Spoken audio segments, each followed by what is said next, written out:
Bienvenue à tous. On commence avec cet échange ce lundi à Kinshasa entre le ministre congolais des Affaires étrangères, Raymond Tshibanda, et Mary Robinson. L'envoyé spécial de l'ONU pour la région des Grands Lacs est arrivé dimanche 28 avril dans la soirée dans la capitale pour une tournée régionale consacrée à la mise en œuvre de l'accord d'Addis Abeba sur la paix dans l'est de la RDC. Avec l'accord cadre d'Addis Abeba, 11 pays africains se sont engagés à soutenir les efforts pour la pacification de l'Est de la RDC en proie à des groupes armés depuis environ 2 décennies. À cet effet, Mary Robinson a été nommée pour soutenir l'application qui interdit notamment aux pays voisins de la RDC d'appuyer les mouvements rebelles. C'est l'objet de sa visite au pays de Joseph Kabila et même de l'échange de ce lundi avec le ministre congolais des Affaires étrangères. J'ai aussi l'intention d'explorer toutes les solutions permettant de mettre fin au conflit dans la région et surtout dans ce pays, de favoriser l'intégration régionale et le développement économique. J'ai qualifié l'accord cadre du 24 février 2013 d'accord d'espoir. Je suis convaincu qu'il offre un véritable espoir pour la paix, la sécurité et le développement économique de la région, à condition que les signataires s'engagent à la mettre en œuvre. Le gouvernement de Kinshasa, qui se réjouit de cette visite, attend également l'application effective de l'accord cadre d'Addis Abeba et de la résolution 2098 signée à New York. Au moment où nous parlons, le processus avance comme prévu. Vous savez que le commandant de la brigade est déjà sur place à Goma. Les premières unités sont annoncées pour autour du 30 avril comme initialement prévu. Mary Robinson devrait séjourner en RDC jusqu'au 5 mai prochain.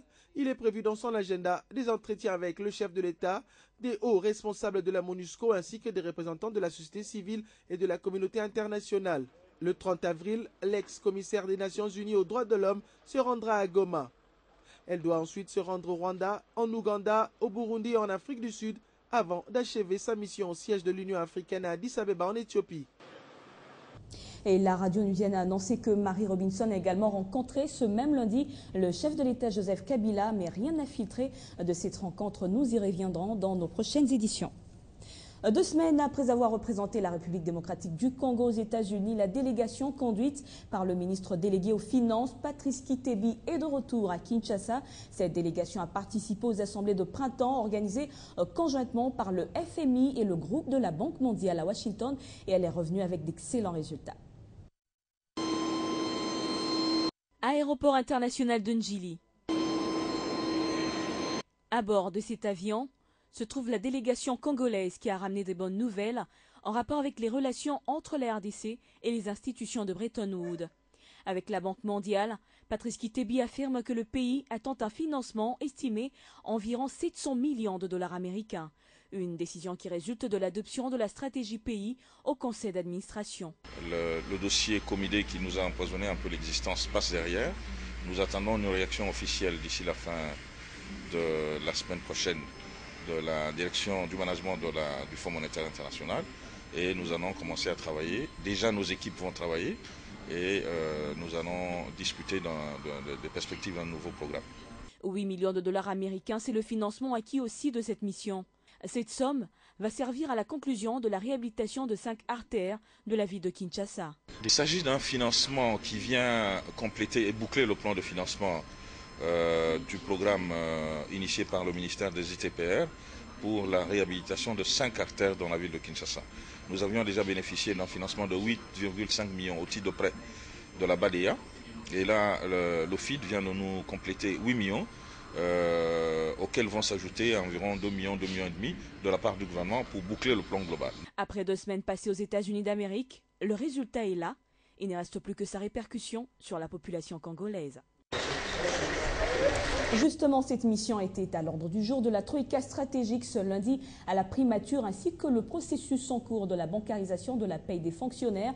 Sachez que c'est le 7 mai prochain que la Banque mondiale pourra présenter à son conseil d'administration le nouveau cadre d'assistance pays devant régir la relation entre l'RDC et cette institution financière. Et à ce sujet, je vous propose de suivre ici le vice-premier ministre, ministre du budget, Daniel Moukoko Samba. Comme vous le savez, nous sommes dans les derniers 100 mètres dans l'opération de bancarisation. Il nous reste 2 mois qui sont 2 mois essentiels, mai et juin, pour boucler ce processus. Mais il s'agit aussi de boucler ce processus là où c'est plus difficile, parce qu'il n'y a pas assez de présence bancaire. Mais la détermination du gouvernement reste inchangée quant à la nécessité pour nous de terminer ce processus. Nous avons de plus en plus d'informations de dysfonctionnement en province, dans des lieux comme Bolobo, ou Cabinda, ou Befale, ou Ikela. Nous allons envoyer des missions de contrôle pour nous assurer que ces dysfonctionnements ne vont pas perturber la finalisation du processus de bancarisation. Et bien sûr, puisqu'on nous parle de plus en plus des cas de détournement de salaire, si ces cas sont avérés, comme nous l'avons fait depuis le début, les responsables de ces détournements, ils seront traduits en justice. On reste avec les mêmes acteurs, précisément le vice-premier ministre, ministre du budget et le ministre délégué aux finances. Cette fois, dans un autre contexte, du 2 au 4 mai prochain, le gouvernement va organiser les assises nationales sur le coulage de recettes publiques. Et donc, à quelques jours de ce rendez-vous important, Moukoko Samba et Patrice Kitebi étaient face à la presse pour donner les grandes lignes, ainsi que la teneur de ces assises. Alain Linomamba.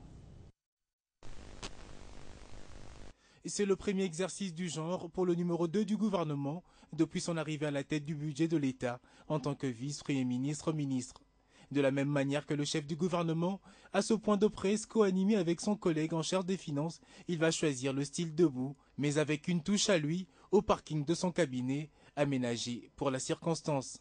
Au menu, les enjeux et les objectifs de la tenue de ces assises nationales sur ce coulage de recettes publiques qui intervient après que le pays ait réalisé de progrès indéniables sur le plan de la gestion des finances publiques jamais arrivés depuis une décennie.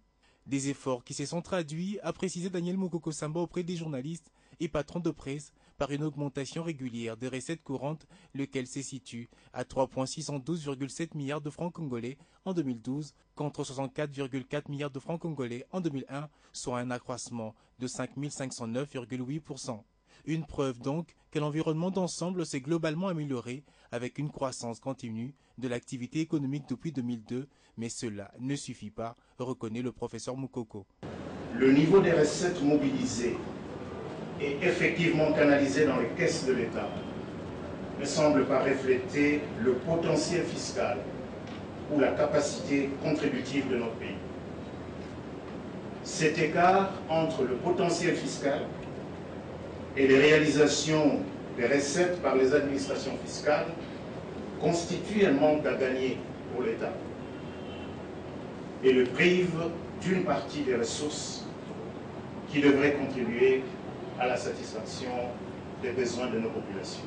Ainsi, pour corriger cet état des choses, la tenue de ces assises est la voie idéale si on comprend bien le gouvernement Matata qui, depuis son investiture en 2012, ne cesse d'innover, même si beaucoup reste à faire, puisque le coulage reste une réalité qui touche l'ensemble du pays jusqu'à l'intérieur, dont les principaux acteurs sont conviés à cette rencontre de réflexion et d'échange dans les ateliers. La Banque centrale du Congo tient également à mettre fin à certains systèmes défectueux. Ce lundi, elle a procédé au lancement officiel de son nouveau logiciel dénommé ISIS Série. Ce nouveau module est destiné à la gestion de la centrale des risques liés au crédit en temps réel. Cette cérémonie s'est déroulée à l'hôtel Fleuve Congo. C'est devant cette pléthore d'experts de la Banque centrale du Congo, de la microfinance et d'autres personnalités du monde des finances que le gouverneur de la Banque centrale du Congo a lancé officiellement ce nouveau logiciel ISIS Série. Ce nouvel outil dispose d'un module de contrôle automatique, mais aussi diminue significativement le risque de doublons. Mais la particularité, elle est assez simple. Donc la Banque centrale vient de lancer un logiciel qui va permettre à l'ensemble des établissements de crédit, qu'ils soient banques commerciales ou banques de microfinance ou instituts de microfinance, comme vous l'avez entendu, d'avoir accès à une information, une base de données sur le niveau d'endettement des clients, qu'ils soient personnes physiques ou personnes morales, sur toute l'étendue du territoire, ce qui va permettre une meilleure information et une qualité de la prise de décision. ISIS Série permet aussi de réduire les risques liés au crédit en fournissant au système financier une information exhaustive et opportune en temps réel, mais aussi accessible rapidement via un système informatique. performants. C'est une première pour nous.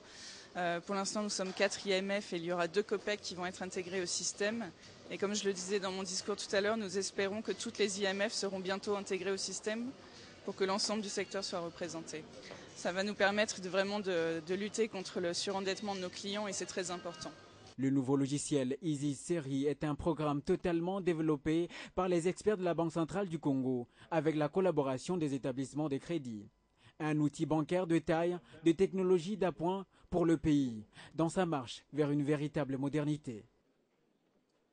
Sachez également que Kinshasa abrite depuis ce lundi la 5e réunion du comité sur les politiques et planification du transport et transit, ainsi que la 7e du comité technique des douanes et du commerce du corridor nord. Et donc pendant 4 jours d'échange, les 6 États membres dans le Soudan du Sud, qui a rejoint le groupe depuis l'année dernière, réfléchissent sur la fluidité du trafic dans le corridor nord.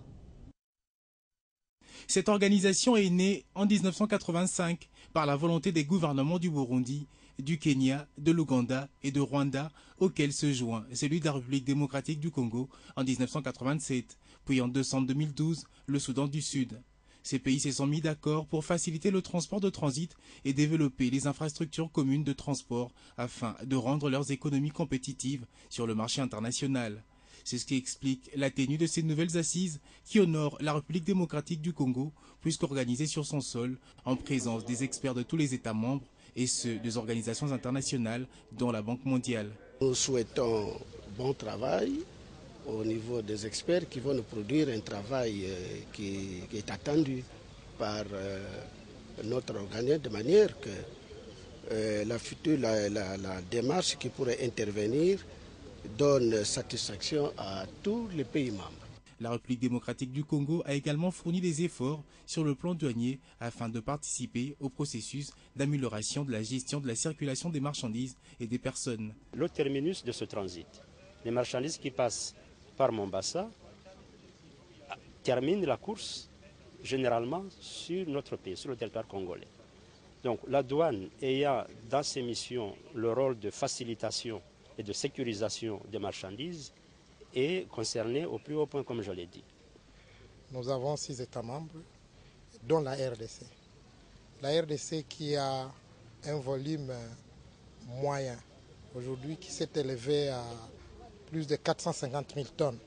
Ainsi, quelques actions pertinentes ont été posées au niveau national et au niveau régional avec les États membres concernés par les activités de l'autorité de coordination.